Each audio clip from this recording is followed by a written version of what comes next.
What? DRBC.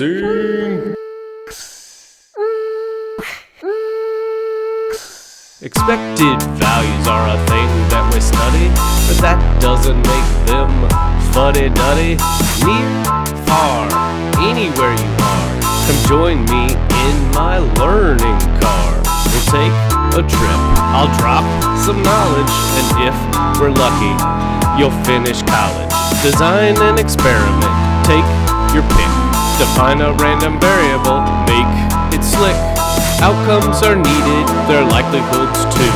The sum of their products takes us through. We've got an answer, its meaning is fun. Not for a single try, but in the long run. Yeah. Prob and stats.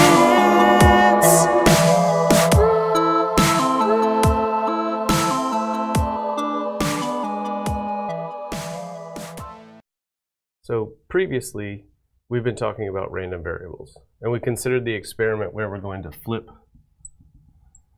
a fair coin twice. Right? And we talked through this. We said that the sample space for this experiment is heads, heads, heads, tails, tails, heads, tails, tails. And then we defined a random variable x to be the number of times we get heads. And we said that the sample space of x is then equal to 0, 1, or 2. And then we wrote down the probability distribution function, and we said that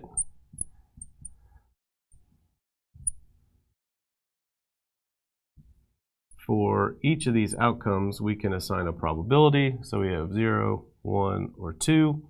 And then for the probability of getting 0 heads, that's 1 out of 4. The probability of getting 1 head is 2 out of 4. And the probability of getting 2 heads is 1 out of 4. So today we want to talk about how we can translate the idea of mean and standard deviation that we've talked about previously into the idea of random variables. So let's consider a situation where we repeat this experiment of flipping a fair coin twice, and say we do it 20 times. So if we repeat this,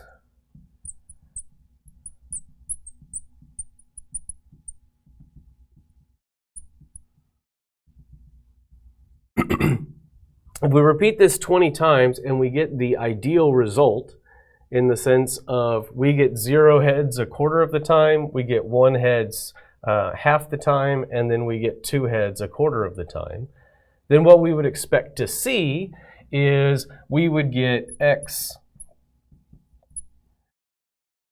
We could make this same chart using a frequency table where we would expect to get 0 heads a quarter of the time, so that would be 5 times. We would expect to get heads once 10 times, and we would expect to get heads twice 5 times.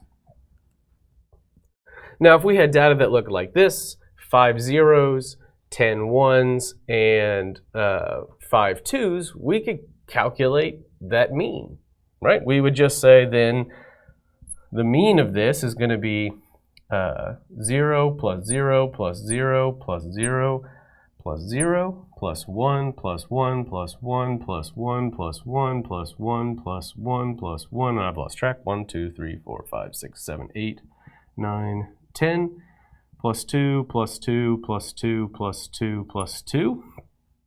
And then we divide that whole thing by 20. Right? And this is kind of a mess, so we can use normal math notation to reduce this. Right? The other way of writing a number added to itself a certain number of times is with multiplication. So rather than doing the obvious simplification, I'm going to write 0 plus 0 plus 0 plus 0 plus 0 as 5 times 0. And I'm going to write 1 multiplied by itself added to itself 10 times as 10 times 1. And I'm going to write 2 added to itself 5 times as 5 times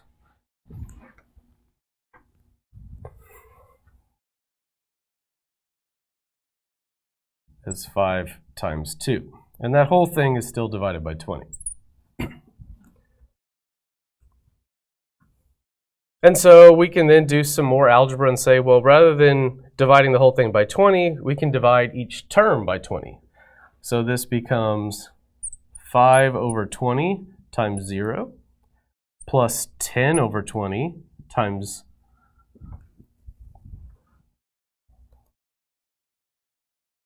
times 1 plus 5 over 20 times 2. And we can simplify these fractions a little bit.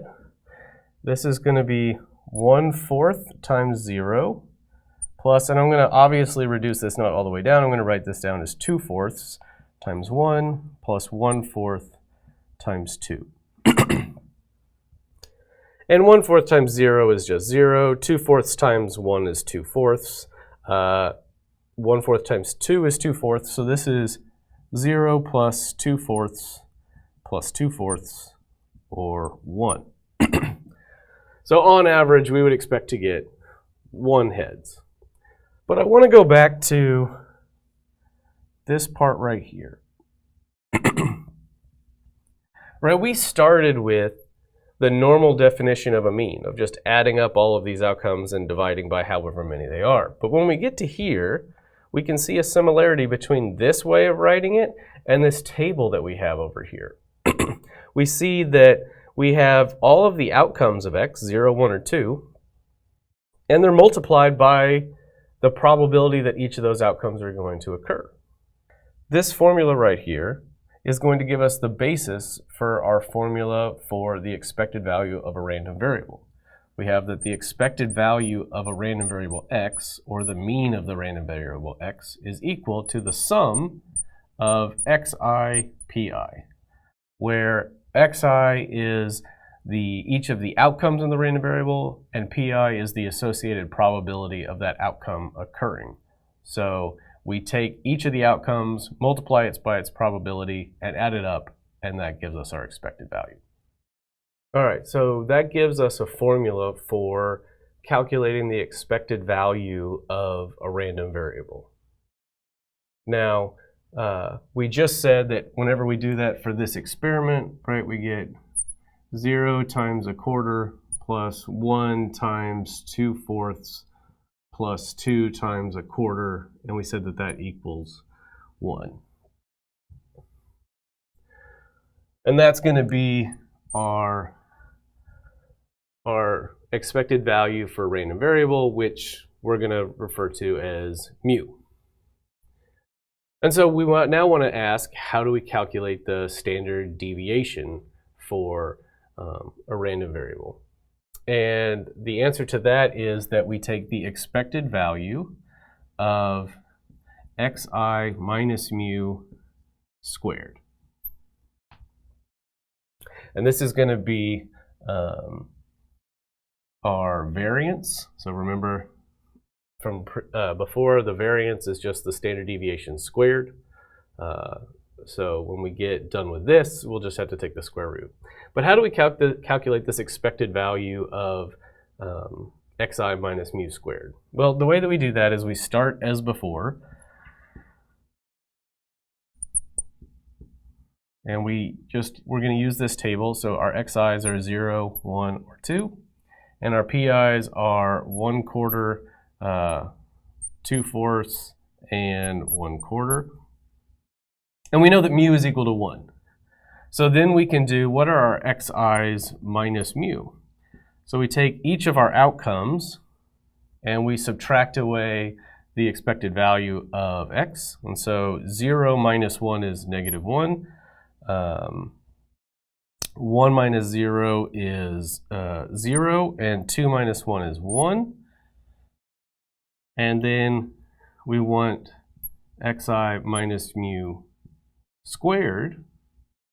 So we square each of these. So this becomes 1, 0, 1. So then to find the expected value of this, we just do the same thing we did over here, is we just take each of these outcomes and multiply it by the probability that they occur. So in this case, this is going to be equal to 1 times a quarter plus 0 times 2/4 plus 2 times, or 1 times a quarter.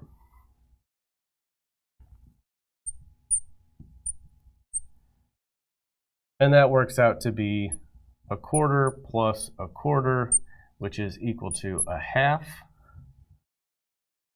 And that gives us our variance. And so our standard deviation is equal to the square root of 1/2, or 1/√2.